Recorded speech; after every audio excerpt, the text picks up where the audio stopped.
यदि कोई कहे भैया हमने तो देखा है नाम का प्रभाव कि पत्थर में कमल उत्पन्न हो गया, बोले मान लेना, संशय मत करना, दिमाग खराब है। पत्थर में कहीं कमल होता है? जल में कमल होता है। संशय मत करना, अगर वो नाम जापक है और वो चाहे तो पत्थर से कमल प्रकट कर दे, असंभव से संभव कर दे। बोले संशय मत करना, क्योंकि भगवान के नाम में अपार सामर्थ्य है।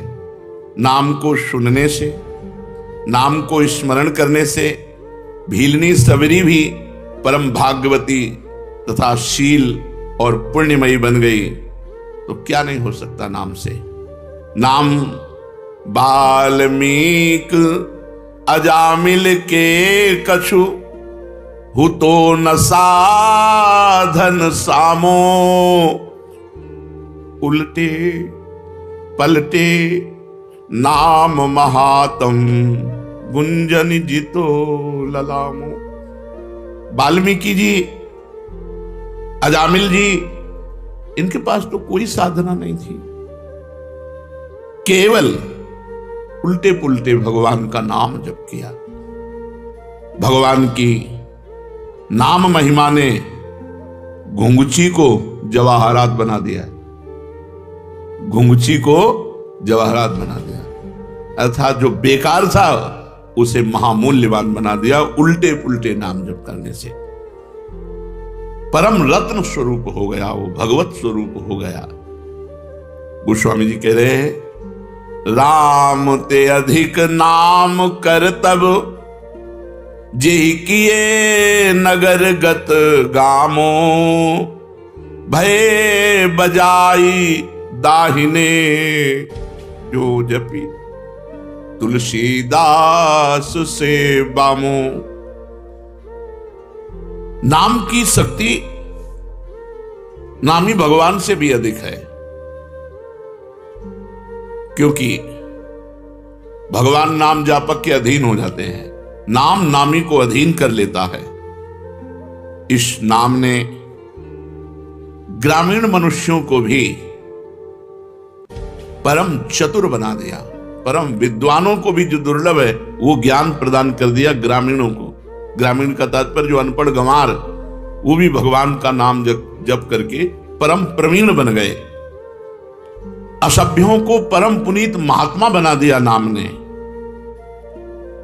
गोस्वामी जी कह रहे हैं, इसी नाम को जप कर तुलसीदास सरीखे बुरे जीव डंके की चोट से कहता हूं अच्छे हो गए, डंके की चोट से कहता हूं अच्छे हो गए। तुलसीदास जी कहते हैं, हमारे जैसे बुरे जीव नाम के प्रभाव से, डंके की चोट से कहता हूं अच्छे हो गए।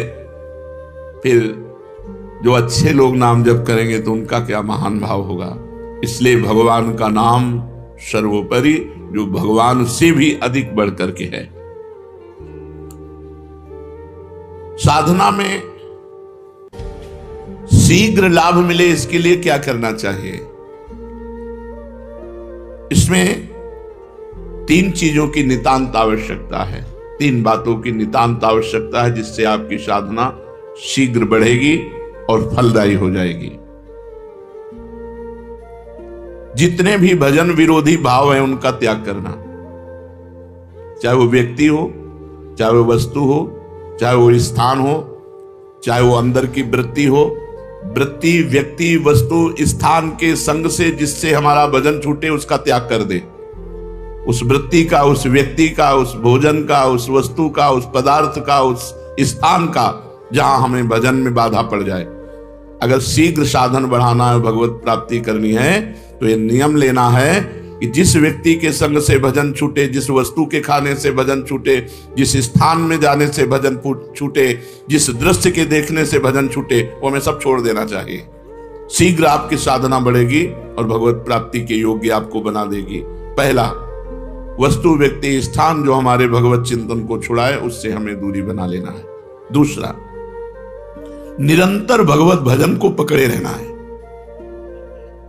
जैसे तूफान चले तो पहाड़ का आश्रय ले लेते हैं, कोई मजबूत वस्तु का आश्रय ले लेते हैं, ऐसे कलिकाल और माया का तूफान चल रहा है जो हमें उड़ा करके विषय प्रपंच में फंसा सकता है। तो भगवान के नाम रूपी पहाड़ का आश्रय लिए, राधा राधा राधा, हर समय नाम जप।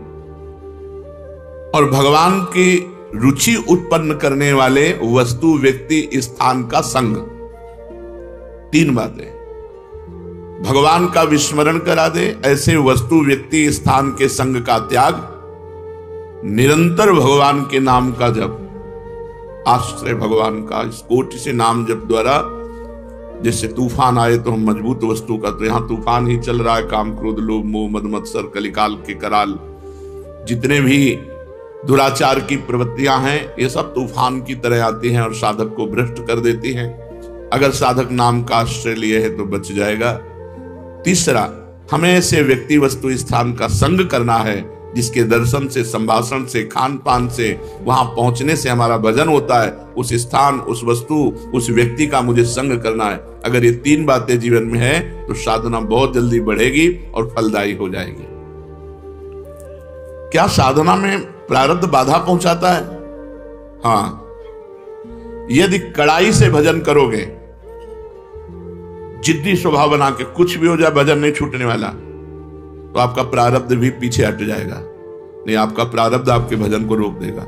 शरीर पीड़ा, विषय भोग का प्रारब्ध, कोई घटना का प्रारब्ध, कड़ा नियम। जैसे पूज्य राधा बाबा जब त्रिपुर सुंदरी भगवती का अनुष्ठान कर रहे थे तो खड़ाऊं फिसली और अंग टूट गया, पर उनकी साधना में बाधा नहीं पहुंची, तो प्रारब्ध क्षीण हो गया, प्रारब्ध पीछे हट गया और वो साधना सफल हुई। त्रिपुर सुंदरी का जो आराधना का फल है उनको प्राप्त हुआ, देवी का साक्षात्कार हुआ। जब हम साधन मार्ग में चलते हैं तो हमारा बुरा प्रारब्ध आता है। स्त्री आकर्षण के रूप में, गंदे व्यक्ति के रूप में, विपत्ति के रूप में, शरीर रोग के रूप में। यदि हम शिथिलता पूर्वक साधना करेंगे तो बाधित हो जाएंगे। यदि कड़ाई से, नियम पूर्वक, मर चाहे जाऊं भजन नहीं छोड़ेंगे, तो हर प्रारब्ध क्षीण होता चला जाएगा और उसकी साधना आगे बढ़ जाएगी। कड़ाई से यदि साधना के नियम पालन किए जाएं तो उसमें प्रारब्ध भी नष्ट हो जाता है, नहीं तो प्रारब्ध भजन मार्ग को छीन कर देगा। कहा जाता है भजन का अभ्यास करो, तो यह अभ्यास क्या है? शरीर को बार बार भगवत सेवा में लगाना, मन को बार बार भगवान के नाम में लगाना, बुद्धि को बार बार भगवान के चरणों में लगाना, इसी को अभ्यास कहते हैं। बार बार शरीर से भगवान की सेवा करो, बार बार मन से भगवान का सुमिरन करो, बार बार बुद्धि को भगवान के रूप चिंतन में लगाओ, भगवान के महत्व में लगाओ, ये अभ्यास है। साधन में तत्परता नहीं आती जैसी आनी चाहिए, उसका क्या कारण है? पूर्ण श्रद्धा नहीं होती, वहां तत्परता नहीं आती। जब हमें महत्व, बुद्धि और श्रद्धा हो जाएगी कि मुझे भगवत प्राप्ति ही करनी, तो साधना में तत्परता आ जाएगी। ये नियम है कि जहां हमारी महत्व बुद्धि होती है वहां हमारा चिंतन होता है, जहां चिंतन होता है उसी के मिलन की तत्परता आती है। तो प्रधान कारण है श्रद्धा ना होना, महत्व बुद्धि ना होना, इसलिए साधन में तत्परता नहीं आती। जब इस कोटि का महत्व नाम में हो जाए कि नाम के आगे नामी भी छोटा नजर आवे, जितना नाम से प्रेम है उतना नामी से प्रेम नहीं, इस कोटि की श्रद्धा, तब निरंतर नाम चलता है। साधना में जीवन किसे कह सकते हैं? सरल और साधु। सरल और साधु में जीवन, साधना में जीवन होता है। साधना में जीवन, सरल जीवन, साधु में जीवन। संत सरल चित जगत हित जान स्वभाव सने, जिनका स्वभाव होता है संत सरल चित, सरल चित। सरलता और साधुता ये साधना का स्वरूप है। अगर साधन ठीक कर रहा है तो सरल और साधु स्वभाव वाला होगा। साधु स्वभाव क्या है? कभी किसी से कुछ ना चाहना, निरंतर परहित करना, बड़े से बड़े कष्ट को सह करके भी किसी से सहायता ना लेना, ये सब साधुता के अंतर्गत आता है। एक साधन में फल ना दिखाई दे तो क्या दूसरा साधन करने लगना चाहिए? नहीं, जो साधन गुरु से मिले आजीवन एक ही साधन करना चाहिए। जो साधन को छोड़ते बदलते रहते हैं उन्हें कभी भगवत प्राप्ति नहीं होती। 10 दिन नाम जप किया, 15 दिन योग किया, 20 दिन वो वैराग्य किया, ये ऐसे लोग ठीक। जो साधन पकड़ो आजीवन वैसे ही चलते रहो। जिस साधन को पकड़ो सारी आयु उसी में खपा दो, इस जन्म में ही भगवत प्राप्ति हो जाएगी, परम पद पर प्रतिष्ठा हो जाएगी। जो साधन पकड़ो आजीवन, जो नियम, जो दिनचर्या आजीवन वैसे चलते रहो, उसको बदलाव मत करो, तो निश्चित भगवत प्राप्ति हो जाएगी, निश्चित परम पद प्राप्त हो जाएगा। ये जो बार बार गुरु बदलते रहते हैं, साधन बदलते रहते हैं, इनसे बड़ा अपराध बनता है। ये साधक वादक नहीं है, वो मनमानी स्वच्छंद अपने आचरण करके वो अपने को सुखी समझते हैं। कहा जाता है कि साधना में व्यभिचार ना हो, तो ये व्यभिचार का तात्पर्य क्या है? साधना में व्यभिचार है अपने इष्ट को छोड़ करके, अपने गुरु को छोड़ करके दूसरे की तरफ लुभायमान होना, दूसरी प्रणाली स्वीकार कर लेना, दूसरी भजन प्रणाली स्वीकार कर लेना, यह साधना में व्यभिचार है। अपने इष्ट और गुरु में ही हमारी भजन प्रणाली जो है वही चले। जैसे अपने यहां है नाम, मंत्र, वाणी, सेवा, यही जीवन है। व्रत, नियम, संयम, ये सब कुछ नहीं। निरंतर नाम जप करो, मंत्र जप करो, वाणी जी का गायन करो और 8 पहर स्वामिनी जी की सेवा में रहो। यही हमारी दिनचर्या है। हमारा जो अंतिम लक्ष्य है वो श्री जी की सेवा है। 8 पहर स्वामिनी जी की दासी भाव से, सहचरी भाव से सेवा। तो अपनी प्रणाली में ही रहे, अन्य प्रणाली स्वीकार करना साधना में व्यभिचार है।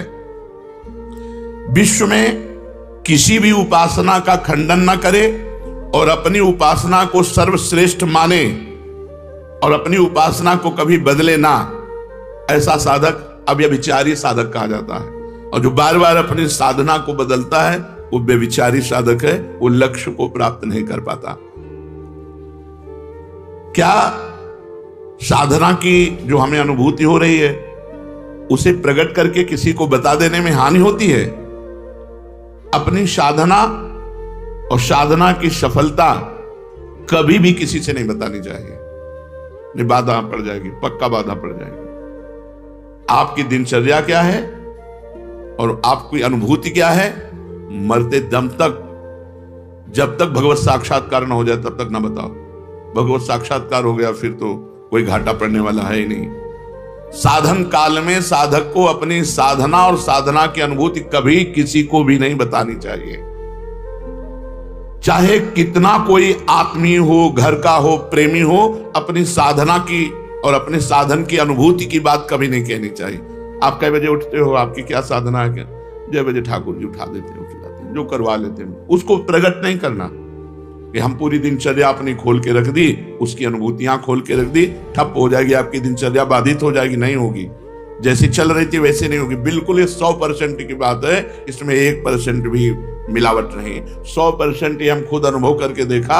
अगर दया करके, करुणा करके अपनी बात बता दी तो हमारी बात में फर्क पड़ गया, हमारी साधना में बाधा पड़ गई। तो साधना और उसकी अनुभूति ये दोनों तब तक छुपाता रहे जब तक भगवत साक्षात्कार ना हो जाए। बहुत संभाल कर गरीब के धन की तरह इसे गुप्त और सुरक्षित रखो।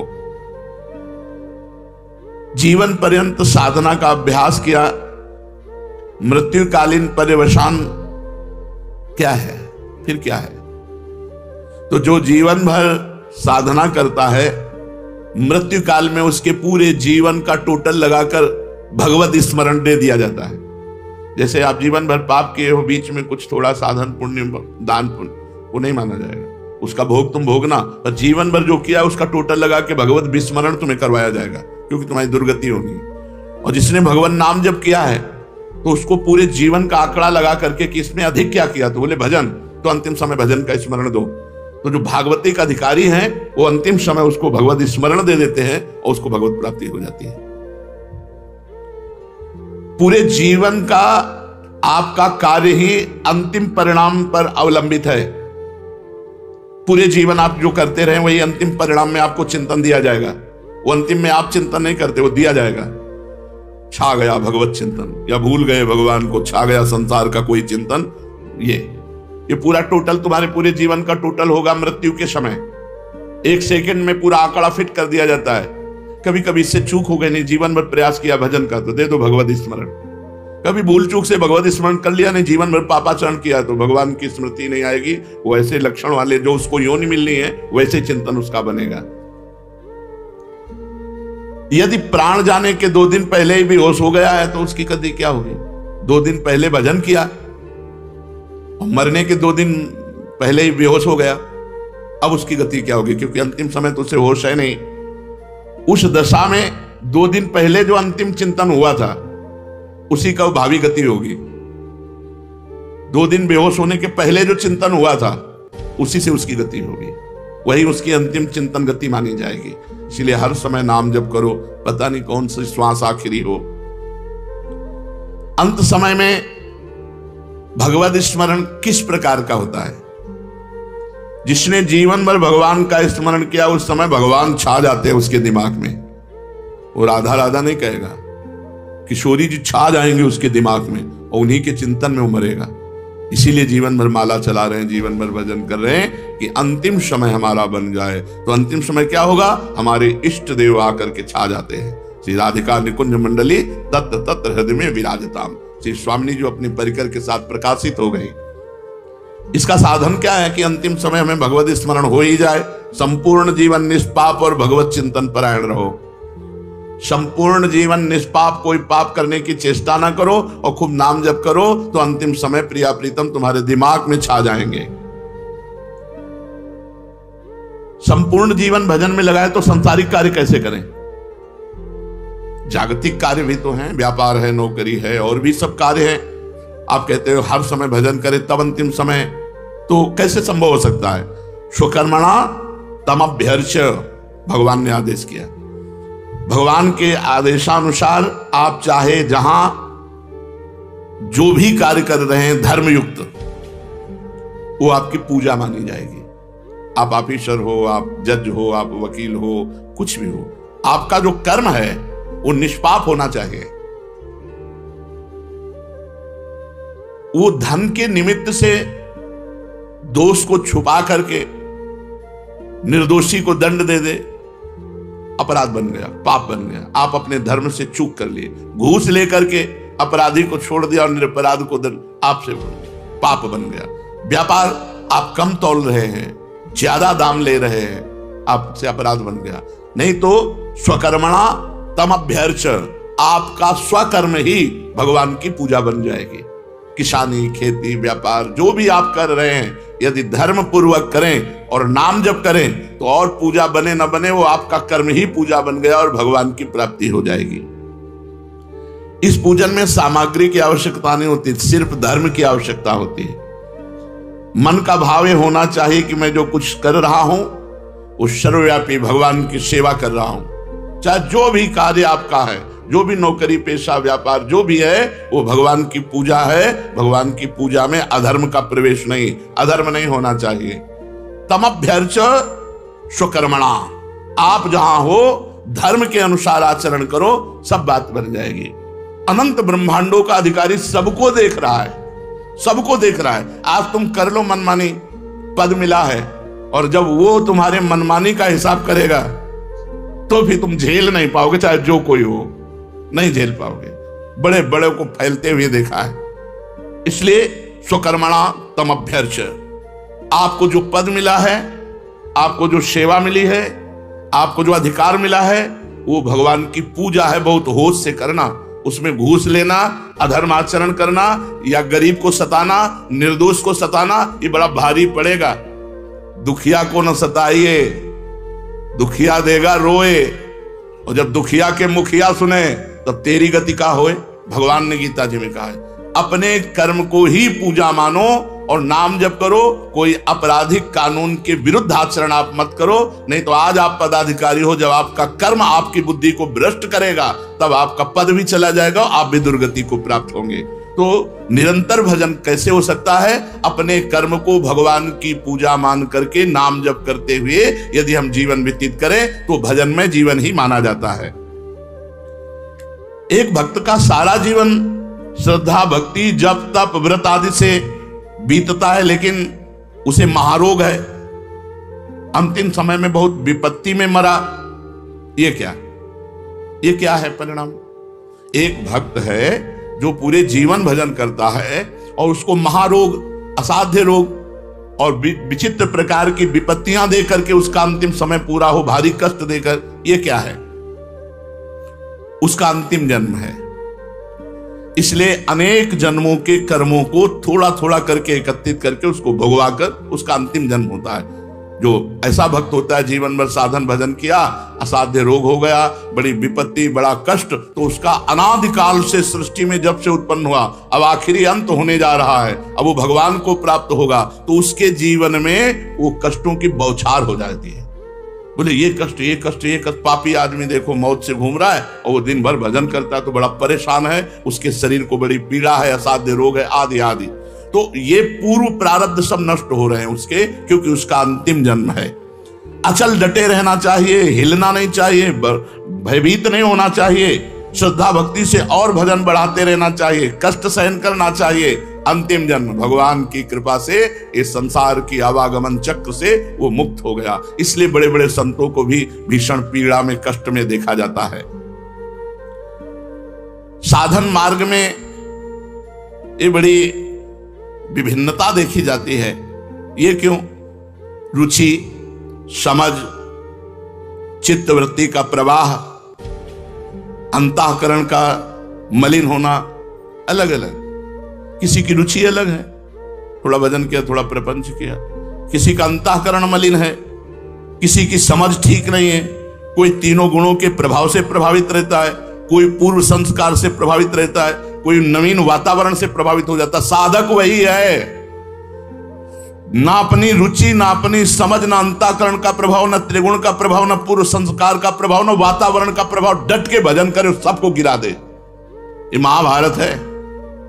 डट के भजन करें, सबको रौंद डाले, पूर्व संस्कार, प्रारब्ध, ये वो सब। भजन में अपार सामर्थ्य है। अगर थोड़ा बड़ा भजन करोगे तो आपकी रुचि आपको गिरा देगी, भोगों की तरफ है। आपकी समझ आपको गिरा देगी, आपका अंतःकरण मलिन वो आपको गिरा देगा, तीनों गुण आपको गिरा देंगे, पूर्व संस्कार गिरा देंगे। भजन डट के करो और भजन हट के करो। देखो अभी सब पूर्व संस्कार मिट जाएंगे, प्रारब्ध क्षीण हो जाएगा, रोग का प्रभाव नहीं पड़ेगा, समझ ठीक हो जाएगी, रुचि नाम में, भगवान में हो जाएगी। तो हम एक शब्द में जानना चाहते हैं कि साधक हम कौन है? किसे कह सकते हैं कि ये साधक है? जिसने अपने सांसारिक बंधनों के काटने के लिए निरंतर नाम जप का नियम ले लिया, वही साधक है। निरंतर नाम जप का नियम जिसने ले लिया, वही साधक है। संसार बंधनों को काटने के लिए जिसने निरंतर नाम जप का नियम लिया, वही साधक है। वैसे साधक अपनी साधना को बचाने के लिए क्या करे? सत्संग, रोज सत्संग। इससे साधना बचेगी, बढ़ेगी और पचेगी भी। साधना जब नहीं पचती है तो भला फुलरा होता है, अपने साधन का अहंकार होता है, वो दिखाई देता है साधन का अहंकार। एक बार एक संत नाव में जा रहे थे, तो एक तपस्वी योगी थे, सिद्धि प्राप्त थी, तो गंगा जी में खड़ाऊ पैर करके वो चलते हुए जब बीच में पहुंचे तो उनका, हे महात्मा यही भजन करते हो, नाव में बैठे हो? तो चुप बैठे। पार हुए, नाविक से कहा, भैया कितने रुपया? बोले 2 रुपया।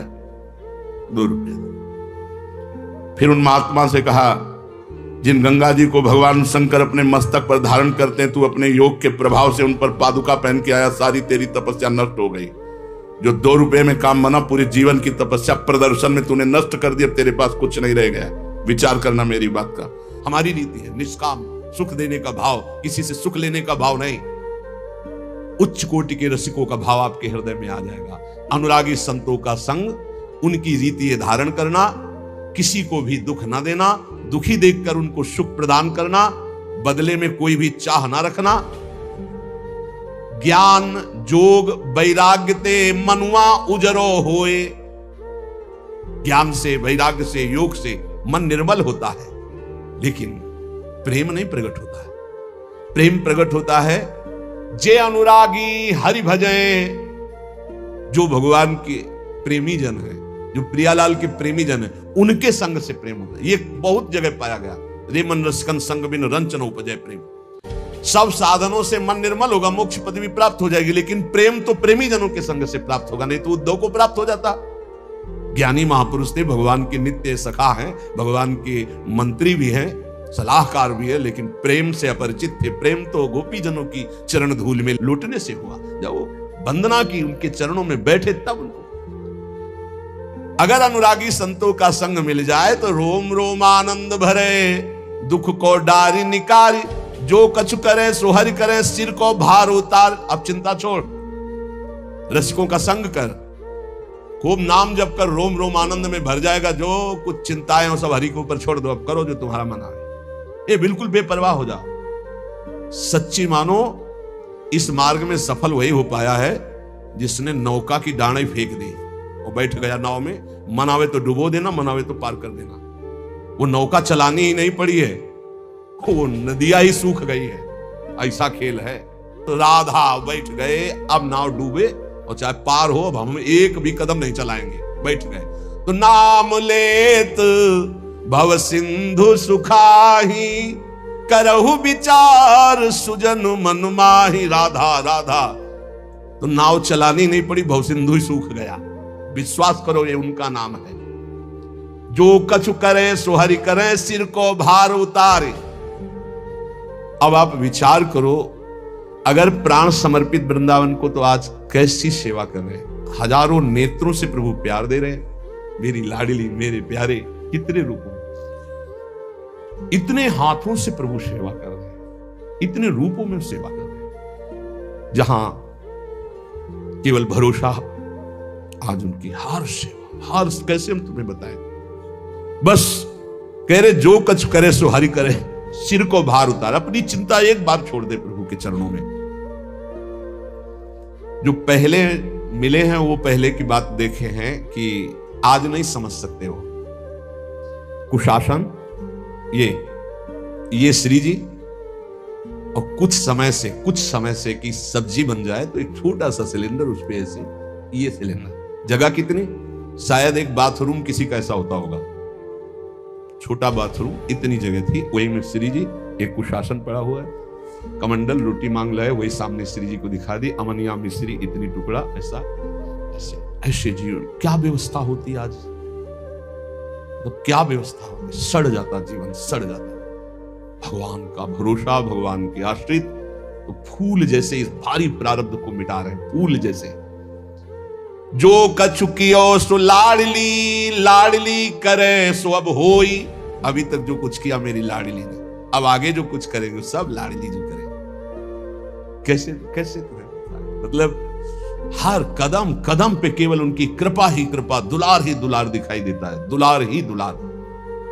जो कछु कियो सो लाडली, लाडली करे सो होई, और लाडली करे सो होएगो, तो अब निर्भय हो गए सोई।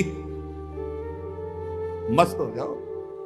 ये आज का सत्संग है ना, ये नित्य बिहार के अष्टाचार्यों में से है श्री स्वामी ललित किशोरी देव जी महाराज, जिनकी बात बिहारी जो हाथ जोड़ के सुनते हैं, क्योंकि बिहारी जो की ठसक में उनकी सहचरी है, पक्की बात समझ लेना। अब जो कुछ करे सो लाडली, निर्भय होए के सोई। तो बोले देखो बाबा कह रहा कि सो अब कोई काम करने की जरूरत नहीं है। नहीं, मुझे नहीं कह सकते। काहू केवल भजन को काहू के आचार, और व्यास भरोसे कुंवर के सोवत पाव पसार। ये स्थिति है निश्चिंतता, निर्भयता, बेपरवाही। शरीर से जो क्रियाएं भागवती हो रही प्रभु को अर्पित है, नाम जप कर रहे, भरोसा दृढ़ प्रियाजू का, बेपरवाही का नाम यहाँ पैर पसार कर सोना है। अब मुझे कल्याण हो, सुख हो, मोक्ष, ये सब कर्म धर्म यहाँ बटे जेवरी, मुक्ति भरे यहाँ पानी, मुक्ति भरे यहाँ पानी, यहाँ परिहारी है मुक्ति। ये केवल बातें नहीं है वो सब जब आगे बढ़ोगे तो आपको भी वही आ जाएगा, जो लिखा है वही आ जाएगा। जो कछ कियो सो लाडली, अभी तक जो कुछ हुआ है तुम्हारे दम से हुआ है। तुम वृंदावन अपने दम से आए हो, तुम बैरागी खुद बने हो। एक भी हमें बता दे कि मैंने घोर वैराग्य धारण किया है। आप जो कुछ हो, जो कुछ कियो सो लाडली, अब आगे भी लाडली करे सो होई, और लाडली करे सो होएगो, अब निर्भय होए के सोई। मस्त हो जाओ भाई। ये रोना धोना, ओवर थिंकिंग परेशान किए। राधा राधा राधा, मस्त। छोटी सी जिंदगी, छोटा सा दिमाग, भारी थिंकिंग, सोच, भारी सोच पैदा गए। फिर हम इसी बार बार सुना रहे हैं, लाडली करे सो होएगो, निर्भय होए के सोई। और लाडली क्या करेंगी? उनकी मुस्कान मात्र करोड़ों मोक्षों को भी तुच्छ कर देने की सामर्थ्य रखती है। श्री राधा किंक्रीणाम लुठते यो चरण रथ होता सिद्धि कोटि। दूसरी बात, अब आगे के दोहे को जरा होश में सुनना। उत्तम करें सो लाडली और मध्यम हम सो होई। जो अच्छा हो रहा है मेरी लाडली की प्रेरणा से हो रहा है, जो गलती हो रही है वो मेरी गलती है, मैं चूक कर रहा हूं। ये भक्त का हृदय होता है। यही बात निश्चय करे तो हरि को प्यारो होई। गोस्वामी जी, गुण तुम्हार समुझे निज दोषा। ये उत्तम भक्त का लक्षण। गलती हुई है, मेरा अपराध है, नाथ में बहुत नीच हूं, उत्तम कार्य बन गया, ये मेरी लाडली जी की कृपा से हुआ। भली भली सब हरि करें भूली अपनी ले। भूल हो गई, मेरे से गलती हो गई, अच्छा हुआ मेरे प्रभु ने करवा दिया। प्रेम प्रीति रस रीति मन में रहो कि गे, चाहे घर में रहो चाहे जंगल में रहो। एक बात समझ लो, अगर अपराध बनता है तो उसे तुम स्वीकार करो, मेरे से गलती हो गई, अच्छा होता है तो मेरी लाडली जी ने कर। और है भी ऐसा, जब ऐसा आप स्वीकार करोगे आपका हृदय जलेगा तो लाडली जी कृपा कर देंगी, भोक्ता अहम को खींच लेंगी, कोई अपराधी नहीं बनेगा। सावधान, सुवत पाव पसार से कह रहे सावधान, नित हरि भजय। और फिर अंत होई जो भूल, तो तन मन की सुधि ना रहे ताचिन हरि अनुकूल। ये दूसरा गूढ़ सिद्धांत। बड़ी सावधानी से भजन करें। अब कोई अपराध बन गया, कोई गलती हो गई, हरि उसका संग नहीं छोड़ेंगे, हरि उसके पक्ष में रहते हैं, अपराध को तत्काल भस्म कर देते हैं, उसका पतन नहीं होगा। ध्यान रखना, ये एक अलग सिद्धांत है। सावधान होकर अपने भजन मार्ग में लगा हुआ, अचानक कोई अपराध, कोई चूक, कोई गलती हो गई, हरि हृदय में बैठ के तत्काल भस्म कर दिए, उसका कोई आगे पीछे के जोड़ में नहीं लगेगा। अरे बहुत बड़े लाभ का मार्ग है। मन इंद्री को बस करे। तीसरी बात, बड़ा जितेंद्रिय, बड़ा मनोनिग्रही है, मन को अपने अधीन कर लिया, इंद्रियों को अधीन कर लिया। लेकिन भगवत प्रेमी महात्माओं का संग नहीं हुआ तो भगवत प्रेम नहीं हुआ। तो हरिसो न भई पिछानी, तो तन छूटे कहां जाएगो, यह भ्रम ना जानी। अब पता नहीं कहां जाएगा, कोई भरोसा नहीं, क्योंकि हरि से परिचय नहीं हुआ, बड़ा जितेंद्रिय। यही गुप्त बात रसिकों से समझी जाती है। यद्यपि भक्त अनन्य जो विषय इंद्रियन बस होए, कर्मठ कोटि जितेंद्रियन ते ही समलाहे न कोई। न जितेंद्रिय न मनोनिग्रही है।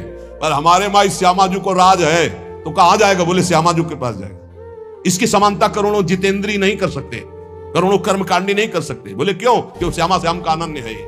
वो बोले ये, बोले मन इंद्री को बस करे, जितेंद्रिय मनोनिग्रही है, पर श्यामाजू की धसक नहीं, हरि से प्रेम नहीं। बोले हम परिणाम में नहीं बता सकते कहां जाएगा ये। ज्ञान जोग वैराग्यते, ये दुर्लभ है धाम। ये जो बात कही जा रही ना भरोसे की, ये ज्ञान से, वैराग्य से, योग से भी दुर्लभ बात है। हमारे माई श्यामाजू को राज। यहां के बासी यह चाहे इस ब्रज रज में हो विश्राम, हमारा पूर्ण विश्राम यही हो, यही मरूं राधा राधा राधा, ऐसी धूल में धूसरित होकर प्राण त्याग दे, यही ये सर्वोत्तम गति। आचारी सो ठाकुर डरे, ढींग नहीं आवन दे। छूना नहीं, ठाकुर जी भी कहते हैं हमसे भी दूर रहो, हमें भी मत छूना। आचारी सो ठाकुर डरे, ढींग नहीं आवन दे। ठाकुर जी नजदीक नहीं आने देते, ऐसी माया भेजते रहते हैं बहुत, ये नहीं अपने को। देखो कुछ बातें ऐसी जो अपनी उपासना के लिए अनिवार्य है, उसमें ये नहीं है कि ये है इसलिए नहीं छुआ जा रहा है, ऐसी बात नहीं है। सब में भगवान है। अगर हे बन करके छूने वाली बात है कि ये तो नीच हमें छू, तो उससे ज्यादा नीच आपका अहम है जो आप समझ नहीं पा रहे। प्रेमी साधु कौमगी कह रीजी अंक भरी ले। ठाकुर जी की लीला में पढ़िए, गोविंद कुंड में जब गोविंद स्वामी जी ने धकेला था ठाकुर जी को, तो क्यों? क्योंकि किसके साथ खेलते थे? कान्हा नाम था उसका भी, और चतुर्वर्ण में प्रकट हुआ था, चौथे वर्ण में ठाकुर जी उसके साथ खेलते थे। बस ये ध्यान रखना है, ज्यादा अपना अहम बढ़ा के कि हम बहुत ऊंचे हैं, छुआ छूत और ये सब, ज्यादा अपने को ठाकुर जी नजदीक नहीं आने देंगे, वहां दैन्य का प्रवेश है। आचार्य सो ठाकुर डरे, ढिग नहीं आवन दे।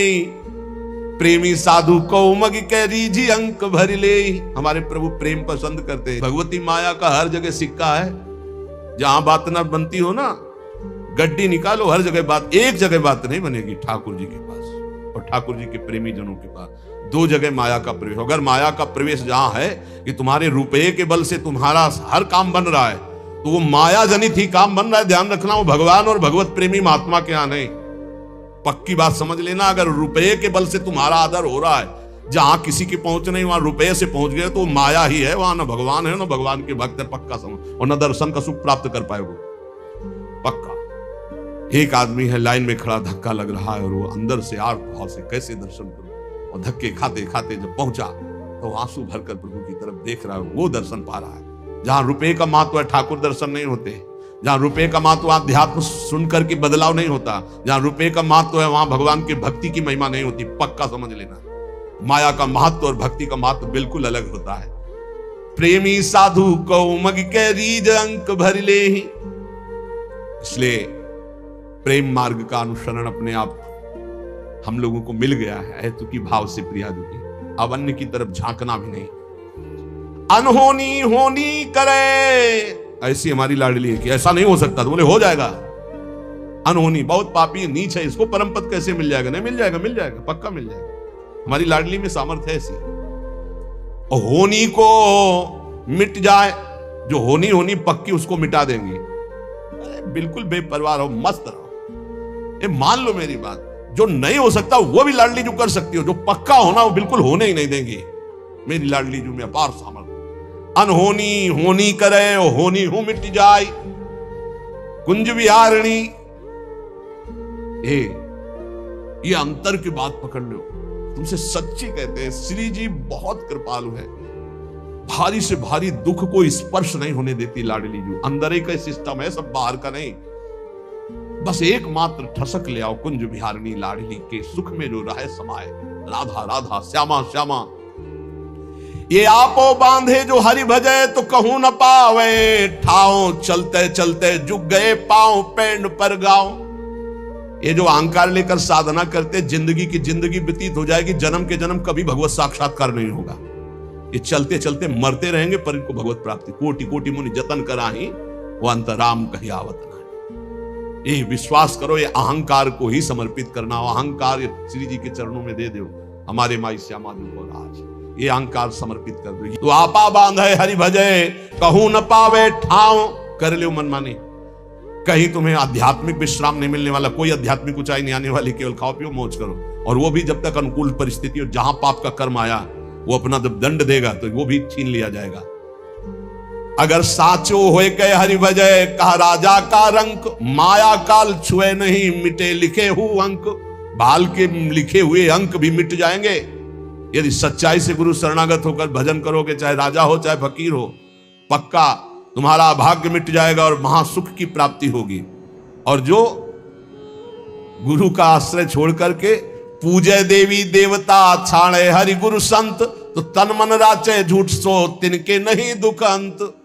के बिना गुरु का आश्रय लिए, बिना संत महात्माओं के उपासना पद्धति के द्वारा उपासना किए हरि से प्रीति नहीं होती। अन्य सब करने से दुख नहीं मिटने वाला। जे तन मन की कामना ते सब धोई बहाओ, भलो समय हरि मिलन को फेर नए सो दाओ। जैसे अंजुलि जल घटे ऐसे ही घटियायु, अब चेते तो हरि मिले फिर पीछे पछताओ। बहुत कम समय रह गया है भाई। अंजुलि में जैसे जल भर लो, चाहे जितना कस के बांधो खत्म ही हो जाएगा। ऐसे चाहे जितना स्वर्ण भस्म चांदी भस्म खाओ, मरोगे हुए पक्का। सुबह सुबह की बात है, हम सांप नहीं दे रहे, सच्चाई की बात बताए। लोग कहते हैं अब शकुन की बात मत करो, मरने की, मुंह से ऐसी बात मत निकालो। देखो एक लड़का आया था कि तो मोबाइल तोड़ देंगे अगर बाबा का सत्संग सुना, वृंदावन गए तो शरीर छोड़ देंगे, क्योंकि हमने प्रण किया है। कलयुग के जो प्राणी हैं वो कलयुग के राज्य में, सतयुग त्रेता द्वापर कलयुग चारों ब्रह्मा के पुत्र हैं, युग भी पुत्र है। तो ब्रह्मा जी ने जब सृष्टि रची तो नरक स्वर्ग सब बनाया। कल एक आए थे, बोले हम नरक स्वर्ग नहीं मानते हैं। बढ़िया बात, हम नहीं मानते हैं ऐसा। तो हमने कहा एक पहाड़ है 4 लाख योजन का स्वर्ण का, मानते हो आप? बोले हाँ मानते हो, इतिहास में लिखा है हमारे। तो हम कहा नरक स्वर्ग भी इतिहास में लिखा हुआ, पूरा मानो यार, अधूरा क्या मानते हो? तो है, ब्रह्मा जी ने नरक स्वर्ग सब बनाया। तो सतयुग से कहा बेटा आपका राज्य पहले आएगा, तो आप ऐसी व्यवस्था करना कि प्रजा का कुछ हिसाब, अगर स्वर्ग जाए तो कुछ नरक भी जाए, कुछ ऐसा। उनका पिताजी इस आज्ञा का पालन नहीं हो पाएगा, हमारे राज्य में कोई नरक जाए ऐसा असंभव। त्रेता से कहा तो उन्होंने कहा बड़े भैया जैसा कह रहे हैं वैसा ही हमारे राज्य में लगभग होगा, लगभग मतलब थोड़ा चांस हो सकता है कोई चूक से। द्वापर ने कहा तो उनका पिताजी आज्ञा का पालन करने की पूरी चेष्टा करेंगे कि कुछ ना कुछ स्वर्ग में तो कुछ ना कुछ नरक में भी ऐसी व्यवस्था रखेंगे। कलयुग से कहा तो उनका पिताजी जैसे बड़े भैया ने सीधे जवाब दे दिया कि हमारे राज्य में कोई नरक नहीं जाएगा, ऐसे हम सीधे जवाब देते हैं हमारे राज्य में कोई भूल चूक से स्वर्ग चला जाए या परम पद प्राप्त कर ले तो बात अलग, नहीं सीधे हाउसफुल नरक करेंगे हम, पक्की बात। अब उसकी जगह देख लो आप, अगर आप समझते हो कि कैसे नरक, तो उसकी जगह जब महाराज परीक्षित ने प्रत्यंचा चढ़ाई और दिव्यास्त्र संधान किया कलयुग को नष्ट करने के लिए, तो समझ गया कि एक ही उपाय है, भगवान के भक्त हैं, शरणागत को मारेंगे नहीं, तत्काल ताज हटाया। अलग अलग पद्धति है उपासना की, शरणागति की।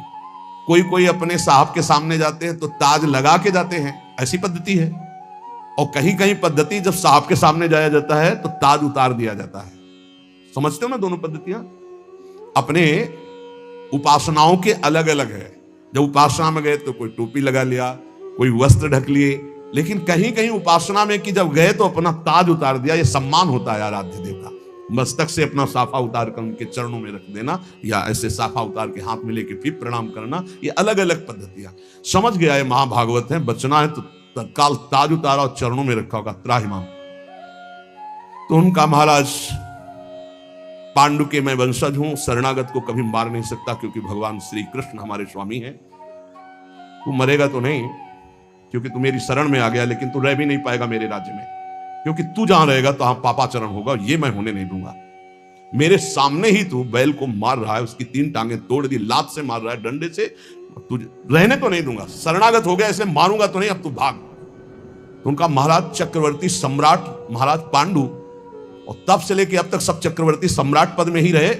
महाराज युधिष्ठिर भी उसी पद में आप भी है, तो मैं कहीं ऐसा नहीं दिखता कि भाग कर जाऊं और आप धनुष मान लिए खड़े ना हो।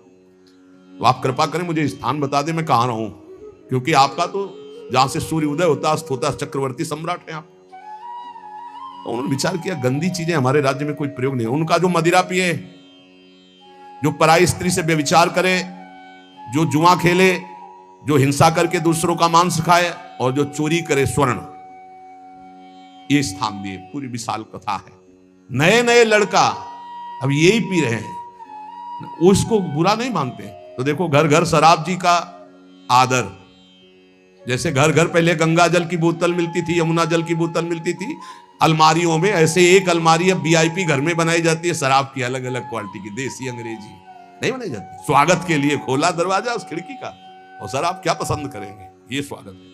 व्यभिचार खुल्लम खुल्ला पास है, girlfriend boyfriend live in relation, तो क्या कौन सा, ये सब पास है। क्या है ये, क्या है इसे? आज ये गर्लफ्रेंड बॉयफ्रेंड से ब्रेकअप, बॉयफ्रेंड गर्लफ्रेंड से ब्रेकअप, नया बॉयफ्रेंड नई गर्लफ्रेंड, इसको आप क्या कहेंगे? आओ हमारी शास्त्रीय भाषा में इसको क्या कहेंगे? ये खुल्लम खुल्ला व्यभिचार। पत्नी पति से कहती तुम्हें जो पसंद है मैं रोकती हूं, मुझे जो पसंद है तुम नहीं रोक सकते। कलयुग, कलयुग भगवान का खेल। पतिवंचक पर पति रति करई, रो रो नरक कल्प सत परई। और ऐसे ही अपनी पत्नी का त्याग करके दूसरी स्त्रियों से रमण करने वाला घोर व्यभिचारी नरकों को प्राप्त होता है, तामिष्ट अंध तामिष्ट नरकों को प्राप्त होता है। चोरी, स्वर्ण की चोरी, अरे कोई मरे कोई मतलब नहीं, ऐसे जंजीर खींची चल दिए। बड़ी व्यवस्थाएं सुरक्षा की होती हैं, और चोर नई नई व्यवस्था, अब तो बड़ी बड़ी नई नई व्यवस्था, झोले में पूरा सब डाले, ताला जहां लगा ना उसे काट दिया, चोरी कर रहे। चोरी, व्यभिचार, व्यसन, दांव पेच, छल कपट घर घर व्याप्त हो रहा। कलह, अशांति, माता पिता का अपमान, बुजुर्गों को गालियां देना, ये क्या है? कलयुग का तांडव। कहां जाओगे? साहब की सर्टिफिकेट नरक। ये सब नरकगामी आचरण है। कौन ऐसा है जो अब निकलना चाहता है? वो निकलना चाहता है भगवत कृपा पात्र, नहीं दूसरा नहीं। देखो भाई, ये कहने से नहीं होगा कि हम नरक नहीं मानते। आप बोलिए नहीं मानता कि कोई पुलिस डिपार्टमेंट है, कोई थाना है, कोई न्यायालय है, कोई जेल है, नहीं मानता, और करो अपराध। और जब दो के एक साथ डंडे पीछे पड़ेंगे, दो पुलिस वाले साथ मारेंगे। हमने देखा स्कूल में जब अपराधी को मारते तो एक नहीं मारते, 3-4 ऐसे बैठे होते हो और आराम आराम से मारते हैं। मतलब अलग अलग थप्पड़ और डंडे का स्वाद उसको सामने वाले को मिलना चाहिए, एक साथ में शायद स्वाद कम मिले। अब जब पड़ेगा तो उससे पूछो मानते हो कि पुलिस है? बोले हाँ है, तो चलो हथकड़ी पकड़ के फिर मानते हो न्याय है, चलो तिहाड़ जेल, आजीवन कारावास है, हाँ है, फांसी हाँ है। ऐसे तुम कहो नरक नहीं है तो तुम्हारे कहने से नहीं, धर्मराज हैं, यमराज हैं, यमदूत हैं और नरक हैं। 28 तो महानरक हैं और छोटे छोटे और उनमें बहुत से हैं। इसलिए होश में भगवान के मार्ग का ही एक अनुसरण मात्र तुम्हें बचा सकता है। कलयुग ने कहा था ब्रह्मा जी से वादा कि हमारे राज्य में भूल चूक से कोई स्वर्ग या परम पद प्राप्त कर ले, पिताश्री सीधा हाउसफुल नरक रहेगा। और वही आचरण सब हो रहे हैं। कलयुग अभी तो बच्चा है, अभी खड़े होके नहीं चल पा रहा, अभी घुटने के बल 4,32,000 में 5,000 वर्ष के ऊपर चल रहा है। अभी तो घुटने के बल, थोड़ा खड़े होने दो और थोड़ा जवानी आने दो कलयुग की। राम कृष्ण हरि आवाज नहीं सुनाई देगी, बाप भ्रष्टाचारा सब संसारा, धर्म सुने नहीं काना, कलिकाल बिहाल की मनुजा नहीं माने को अनुजा तनुजा। ये आएगा, आगे आएगा। जो जो कह दिया गया है वो शास्त्र में सब दिखाई दे रहा। शास्त्र में कहा गया कलयुग में कोई भी वर्णाश्रम धर्म नहीं मानेगा। देख लो, प्रारंभ है, प्रारंभ कौन त्रिकाल संध्या कर रहा है धारण करके, कौन अपने धर्म का पालन कर रहा है, कौन कुल परंपरागत धर्म का अनुष्ठान का, सब बिगड़ते चले जा रहे हैं। अगर बोल दो कि तो फिर आप अपराधी माने जाओगे। ये और ये पहले वर्णन कर दिया गया, जब कलयुग का प्रभाव आएगा तो वर्णाश्रम धर्म लुप्त हो जाएगा। जिसे गीता में भगवान जी के चातुर्वर्ण्यम मया सृष्टा गुण कर्म विभागसा। ऐसे ही आगे जो समय आएगा, अगर भगवत चर्चा करोगे तो दंड दिया जाएगा, अगर भजन सतमार्ग में चलोगे तो अपराधी माने जाओगे। ऐसा समय आएगा, देख लेना।